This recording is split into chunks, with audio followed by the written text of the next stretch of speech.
mga pasa at sugat sa katawan. Ito ang sinapit ng 25 anyos na criminology student mula umano sa initiation rites ng sinalihan niyang grupo. Ayon sa biktima, ang kanyang kaklase ang nagyaya sa kanyang sumali sa grupong tinatawag nilang JAPS PZ o Jovintos Amasita Prasority Pinoy Clan. Matabok na ko bla, masakay ko sa lapos, ginlibutan ko nila, palapitan mo, sige na lakad tamig, kasi bumalan ng adlaw, siya dasig lang na. Siya, pwede ka pa din yung kasulod sa inyo, silaan. Siya ko bala sa mistra mo. Dito nagsalig mga kublang. Ayon sa biktima, 3 silang neophyte na sumailalim sa hazing.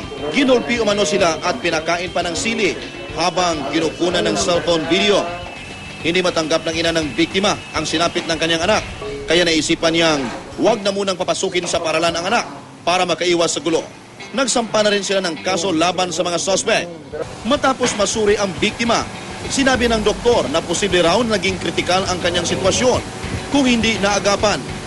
May mga nakita ako ng mga hematomas and contusions on various parts of his body. Yung mga injuries na yun consistent with injuries na karaniwang nakikita natin sa victims ng hazing. Hindi nga daw makatao yung ginawa sa kanya. Aside from the physical trauma na na-experience siya, may ibang processes pa siya na pinagdaanan na parang tinatawag natin na humiliatory na process. Na-humiliate siya. Kumbaga may psychological trauma rin to. Positibong kinilala ng biktima ang ilan sa mga suspect sa pamamagitan ng isang social networking site. Tiniyak naman ng pamunuan ng pamantasan na magsasagawa sila ng investigasyon at papatawan ng kaukulang parusa ang nagkasalang mga estudyante. Kung ma-prove ina nga hazing gid man ang natabo at expulsion sila ang iyang corresponding penalty.